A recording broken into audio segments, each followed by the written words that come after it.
성 요한 세례자 탄생 대축일에 보내드리는 오늘의 강론. 담당의 천주교 대종교구 직장 직종 사목 천안전담 임승욱 신부입니다. 오늘 복음은 루카복음 1장 57절에서 66절, 80절까지의 말씀입니다. 엘리사벳은 해산달이 차서 아들을 낳았다.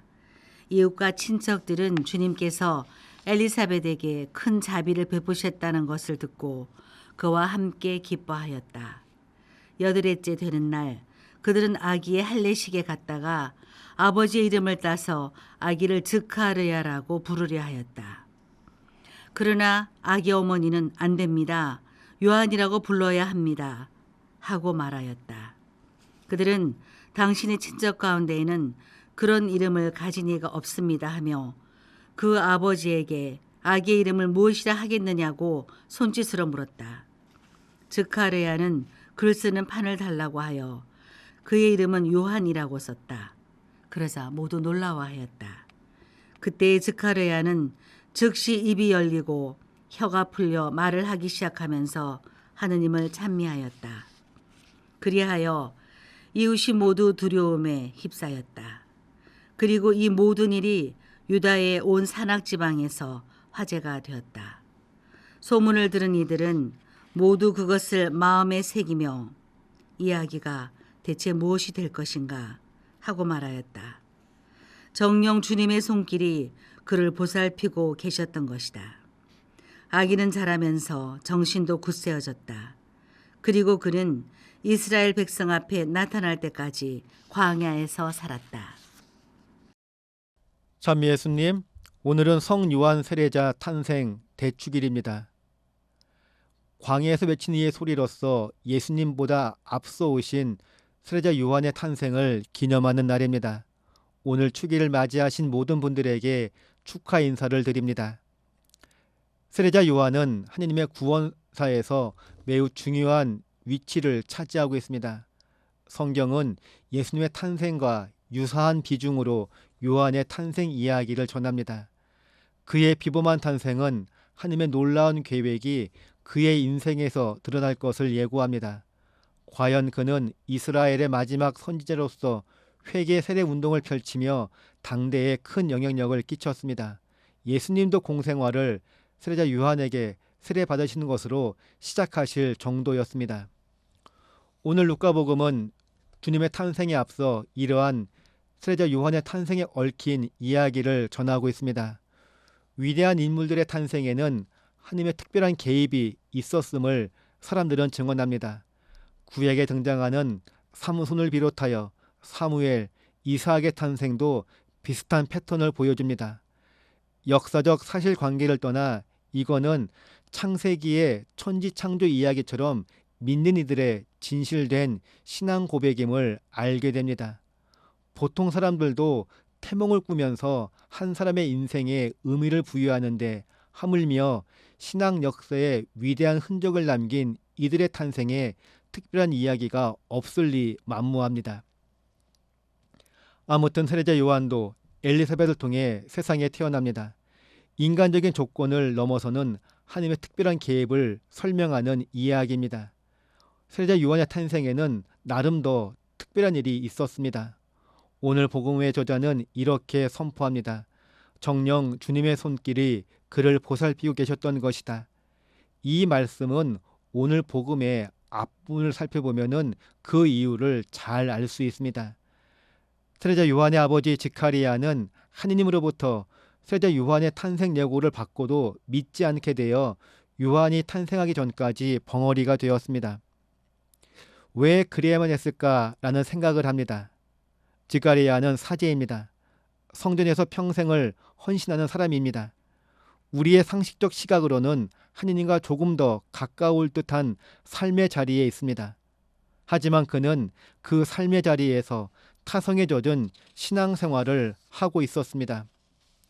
늘 하느님께 제사를 올리는 그였지만 정작 하느님께서 직접 자기의 인생에 개입하시는 순간을 맞자 의심하고 남의 일 대하듯 하였습니다. 그렇다면 요한의 잉태 사실을 알고 나서 헛된 이야기를 할 가능성이 높아집니다. 하나님 사랑의 섭리를 바라보기보다는 이적적인 직무에만 마음이 가서 하느님을 신화해버릴 가능성이 있는 것이죠. 잠잠히 하나님의 뜻을 새기며 아이를 키워나가기보다 아이를 통해 드러날 특별한 일에만 관심을 두는 호기심에 매몰될 가능성입니다. 이는 마치 예수님의 치유를 받은 이들의 심리 상태와 흡사합니다. 그들은 예수님의 놀라운 치유 이면에 있는 깊은 뜻을 새기고 그 뜻을 자기 인생에서 펼쳐나가려 하기보다는 예수님의 기적에만 마음을 두었습니다. 때문에 예수님은 그들에게 함구령을 내리십니다. 마찬가지로 하느님께서는 지가리에게 함구령을 내리셨습니다. 아예 하느님의 권능으로 지가리의 입을 닫아버리셨던 것입니다.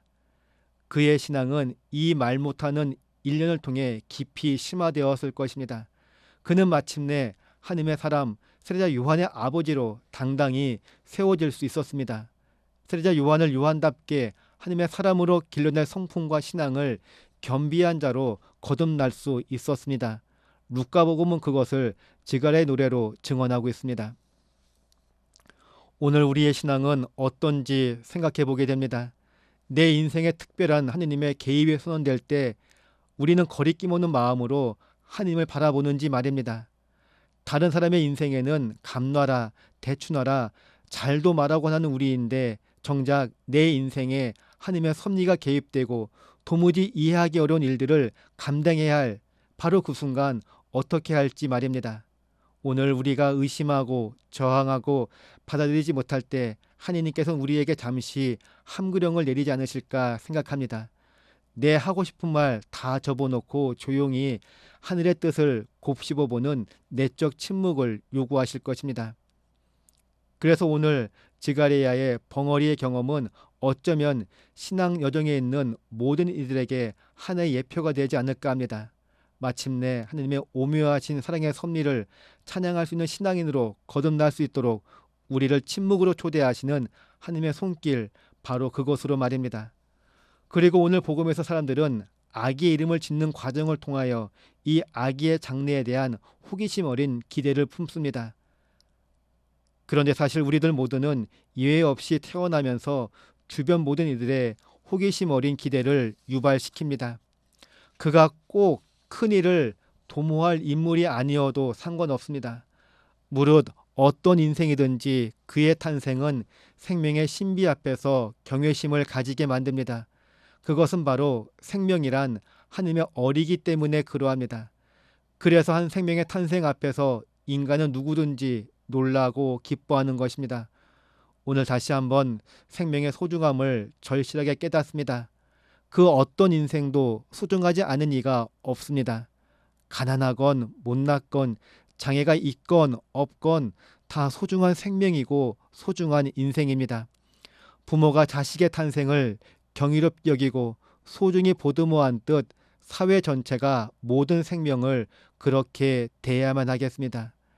세례자 요한의 탄생을 묵상하면서 하늘의 별처럼 많은 인생들의 탄생을 경이롭게 바라봅니다.